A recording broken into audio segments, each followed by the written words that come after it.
ವೇದಿಕೆ ನಮ್ಮ ಹಿರಿಯ ನಟರಾದ ರಮೇಶ್ ಭಟ್ರೆ ಮತ್ತು ನಮ್ಮ ಡಾಕ್ಟರ್ ರಾಜ್ಕುಮಾರ್ ಅಭಿನಯ ಸಂಘ ಅಧ್ಯಕ್ಷರು, ಕನ್ನಡ ಚಿತ್ರರಂಗದ ಒಂದು ಆಧಾರ ಸ್ತಂಭ ಅಂತ ಹೇಳ್ಬೋದು. ಅವ್ರು ಕೊಟ್ಟಿರೋಂಥ ಕೊಡುಗೆ, ಅವ್ರು ಮಾತಾಡೋ ರೀತಿ ನೋಡಿ ಗೊತ್ತಾದ ಎಷ್ಟು ಶ್ರಮ ಪಟ್ಟ್ಯಾರ ಅಂತ. ಸಾರಾಗೊಂದವರು ನಮ್ಮೆಲ್ಲ ಆಸ್ತಿ ಬಿಡಿ, ಅವ್ರ ಬಗ್ಗೆ ನಾನು ಪದೇ ಪದೇ ಹೇಳಲ್ಲ. ಬಟ್ ಇವತ್ತೊಂದು ಭಾಳ ಖುಷಿ ಆಯಿತು. ನಮ್ಮ ಶಂಕರ್ ನಾಗರವರು ಅವ್ರು ಏನೋ ಒಂದು ವಿಷಯ ಇದೆ ಅವ್ರ ಹತ್ರ. ವಿಷಯನ ನೋಡಿ, ಅವರು ತಾಯಿ ಹೊಟ್ಟೆಯಲ್ಲಿ ಚಲಿಸುವ ಮೂಡುಗಳು ಕಾಣದಂತೆ ಮಾವದ ಹಾಡನ್ನು ಕೇಳ್ಕೊಂಡು ನಾನು ಹುಟ್ಟಿದ್ದೀನಿ.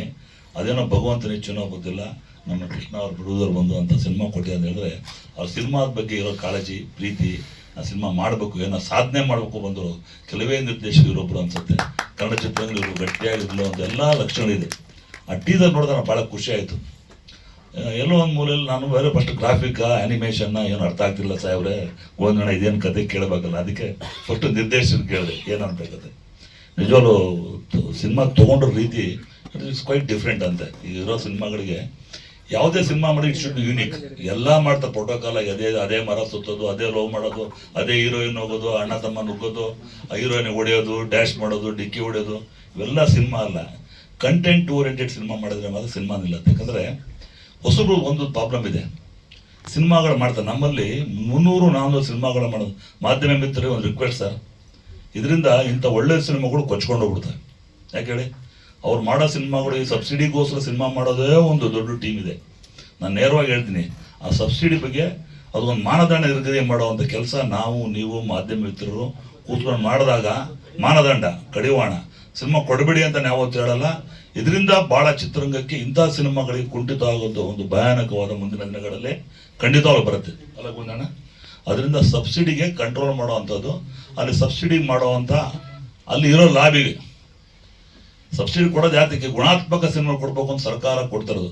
ಫಸ್ಟು 20 ಸಿನಿಮಾ ಕೊಡ್ತಾ ಇದ್ರು. ನಾನು ಸಿನಿಮಾ ಮಾಡ್ಬೇಕಾದ್ರೆ ಎಸ್ಕ್ಯೂಸ್ ಮಾಡ್ಬೇಕಾರೆ, ಆಮೇಲೆ 20ರಿಂದ 30 ಮಾಡಿದ್ರು ಅಲ್ಲ ಸರ್, 30ರಿಂದ 75 ಸಾರಾಗೋವಿಂದ ಮಾಡಿಸಿದ್ರು, 75ರಿಂದ 125 ಸಿದ್ದರಾಮಯ್ಯ ಮಾಡಿದ್ರು.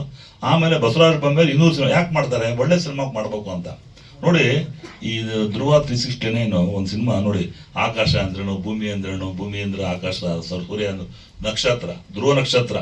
ಆ ಧ್ರುವ ನಕ್ಷತ್ರದ ಬಗ್ಗೆ ಒಂದು ದೊಡ್ಡ ಮಾಡಿ ಪುನೀತ್ ರಾಜ್ಕುಮಾರ್ ಒಂದು ಕನಸ್ಕೊಂಡು ಡಾಕ್ಟರ್ ರಾಜ್ಕುಮಾರ್ ಅನ್ನೋ ಗ್ರಾಫಿಕಲ್ಲಿ, ಐ ಥಿಂಕ್ ಗ್ರಾಫಿಕಲ್ ಮಾಡಿದ 45% ಮೂವಿ ಇದು ಗ್ರಾಫಿಕ್ ಅಂದರು. ಐ ಥಿಂಕ್ ಇದು ಬಡ್ಜೆಟ್ ಮೂವಿ ಇದು. ಆ ಬಡ್ಜೆಟ್ನ ಮಾಡಿರುವಂಥ ಶಕ್ತಿ ನಿರ್ಮಾಪಕರಿಗೆ ನಾವೆಲ್ಲ ಚಪ್ಪಾಳೆ ಮೂಲಕ ಅವ್ರಿಗೆ ಇದೆ. ನಿಜವಾಗ್ಲೂ ಅವ್ರು ಹಾಕಿ ಬಂಡವಾಳ ಬರಲಿ, ಇನ್ನೂ 4 ಸಿನಿಮಾ ಮಾಡೋ ಶಕ್ತಿ ಕೊಡಲಿ. ಚಿತ್ರರಂಗದಲ್ಲಿ ಭಾಳಷ್ಟು ನಾವು ಬದಲಾವಣೆಗಳು ಮಾಡೋಂಥ ದಿನ ಬಂದಿದೆ. ಹೊಸಬ್ರಿಗೆ ಮಾಡಿದಾಗ ಹೊಸ ಸಿನಿಮಾಗಳಿಗೆ, ಹೊಸ ಕಥೆಗಳಿಗೆ ಬಹುಶಃ ನಾನು ಮಾಡ್ದಂಗೆ ನಾನು ಅಹಂಕಾರ ಅಂದ್ಕೊಂಡು ನಾನು ಮಾಡಿದ್ದೀನಿ. ಎಸ್ಕ್ಯೂಸ್ ಮೀ ಇರ್ಬೋದು, ಚಪ್ಪಾಳೆ ಇರ್ಬೋದು, ಸಾಕಷ್ಟು ಹೊಸಬ್ರಿಗೆ, ಹೊಸ ಕಲಾವಿದರಿಗೆ, ಹೊಸ ತಂತ್ರಜ್ಞರಿಗೆ. ನಾನು always I talk about cinema should be always technician base, not hero base ಅಂತೀನಿ. ನಮ್ಮ ಕನ್ನಡ ಚಿತ್ರ ಹೀರೋ ಬೇಸ್ ಆಗಿದೆ. ದರ್ಶನೇ ಬೇಕು ಅಂತಾರೆ, ಸುದೀಪೇ ಬೇಕು ಅಂತಾರೆ, ಧ್ರುವ ಸರ್ಜನೆ ಹೊಸ ನಟರು ಬರೋದಿಲ್ವಾ? ಅಂಥ ಸಿನಿಮಾ ಸಪೋರ್ಟ್ ಮಾಡುವಂಥ ಹೃದಯ ಶ್ರೀಮಂತಿಕೆ, ವಿಶಾಲ ಹೃದಯ ಕೂಡ ನಮ್ಮ ಹಿರಿಯ ನಟರು ಇಟ್ಕೋಬೇಕು. ಪ್ರೇಕ್ಷಕರು ಕೂಡ ಮಾಡ್ತಾರೆ. ಪ್ರೇಕ್ಷಕರು ಏನು ಮಾಡ್ತೀರಾ, ಬರೀ ದರ್ಶನೇ ಬೇಕು, ಸುದೀಪೇ ಬೇಕು. ನೋಡಿಯೋದು ಧ್ರುವ 360 ನಾನು ನೋಡಿದೆ, ಆ ಗ್ರಾಫಿಕ್ ಓಪನಿಂಗ್ ಶಾಟ್ ಹೆಂಗಿದೆ ಅಂದರೆ ಸಂಬೇರ್ ಯಾವ ಬಾಹುಬಲಿಗೂ ಬೀರಿಸುವಂಥ ಒಂದು ಶಾಟ್ ತೆಗೆದಾರೆ ಯಾರು ಅಲ್ವಾ? ಆ ಸಿನಿಮಾನ ದುರಂತ ಆಗಬಾರ್ದು. ಅದನ್ನು ನೋಡುವಂಥ ಇದು ನಮ್ಮ ಭಾವನೆಗಳನ್ನು ನಮ್ಮ ಪ್ರೇಕ್ಷಕರು ಬೆಳೆಸ್ಕೊಡಿ. ಎಲ್ಲರೂ ಸುದೀಪ್ ಆಗಾಗಲ್ಲ, ಎಲ್ಲರೂ ದರ್ಶನ ಆಗಾಗಲ್ಲ. ಯಾಕೆ ನಮ್ಮ ರಮೇಶ್ ಭಟ್ರು ಎಕ್ಸ್ಕ್ಯೂಸ್ ಮೀ ಒಂದು ಆ್ಯಕ್ಟ್ ಮಾಡಿದ್ದಾರೆ.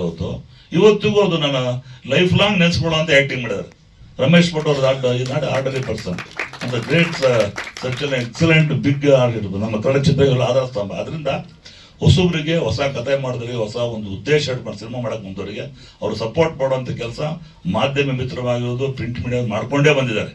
ಯಾವತ್ತೂ ಕೈ ನೋಡಿ. ಇವತ್ತು ಯೂಟ್ಯೂಬ್ನವರು also there also playing dominant role in social ಮೀಡಿಯಾದಲ್ಲಿ. ಅವರು ಮಾಡ್ತಾ ಇದ್ದಾರೆ. ಅವ್ರ ಸಹಕಾರವನ್ನು ಬೇಕೇ ಬೇಕು, ಒಬ್ಬರೇ ಮಾಡೋಕ್ಕಲ್ಲ. ಯೂಟ್ಯೂಬ್ನವ್ರು ಕೂಡ ದೇರ್ ಪ್ಲೇಯಿಂಗ್. ನಮ್ಮನೆ ನಮ್ಮ ಪ್ರೇಮ್ ಅವ್ರದ್ದು KD ಸಿನಿಮಾ ಮಾಡಿದಾಗ ನಾನು ಬೇರೆ ಥರ ನಿರ್ಧಾರ ತೊಗೊಂಡಿದ್ದೆ. ಮಾಜಿ ಅಧ್ಯಕ್ಷನಾಗಿದ್ದೆ ವಾಣಿಜ್ಯ ಮಂಡಳಿದು. ಅವರು ಕೂಡ ಎಲ್ಲರೂ ಒಂದು ಸಾಮರಸ್ಯದಿಂದ ಒಳ್ಳೆ ತಂದವಾಗ ಕರ್ನಾಟಕದ ಮೂಲೆ ಮೂಲೆಗೆ ಮನೆಗೆ ತಲುಪುವಂಥ ಕೆಲಸ, ಸಣ್ಣ ಸಿನಿಮಾಗಳಿಗೆ ಅನುಕೂಲ ಆಗುವಂಥ ಒಂದು ವೇದಿಕೆ ಅಂತ ಹೇಳ್ತಾ, ಮತ್ತೊಮ್ಮೆ ಸಿನಿಮಾ ಶಂಕರ್ ನಾಗರವರಿಗೆ ಮುಂದಿನ ದಿನಗಳಲ್ಲಿ ನಮ್ಮ ಸಾರಾಗೋವಿಂದಗಳಿಗೆ ಒಳ್ಳೆ ನಿರ್ದೇಶ ಎಲ್ಲ ಚೆನ್ನಾಗಿದೆ. ಇವರು ವೇಳೆ ಸಂಭಾವಿತ ಅನಿಸುತ್ತೆ. ಒಳ್ಳೆ ನಟ ಕೂಡ ಆಗ್ತೀರಾ, ಒಳ್ಳೆ ನಿರ್ದೇಶಕ ಆಗ್ತೀರಾ ಅಂತ ಹೇಳ್ತಾ, ಎಲ್ಲ ಟೆಕ್ನಿಕಲ್ ಟೀಮ್ ತುಂಬ ಚೆನ್ನಾಗಿ ಮಾಡಿದೆ. ಗ್ರಾಫಿಕ್ ಎಕ್ಸಲೆಂಟ್, ಎಕ್ಸಲೆಂಟ್ ಜಾಬ್ ಮಾಡಿ ಮುಂದಿನ ದಿನಗಳಲ್ಲಿ ಇವೆಲ್ಲ ಎಂತ ಟೆಕ್ನಿಕ್ ಸಿನಿಮಾ ದೊಡ್ಡ ಹಿಟ್ ಆಗೋ ರೀತಿ ಕೆಲಸ ಮಾಡಿಕೊಡ್ಲಿ, ನಿರ್ಮಾಪಕನ ಹಾಕಿದ ಬಂಡವಾಳ ಬಂದು ಇನ್ನೊಂದು ಸಿನಿಮಾ ಮಾಡೋದು ಶಕ್ತಿ ಕೊಡ್ಲಿ ಅಂತ ಹೇಳ್ತಾ ನಾನು 2 ಮಾತು ಮುಗ್ತೀನಿ. ನಮಸ್ಕಾರ.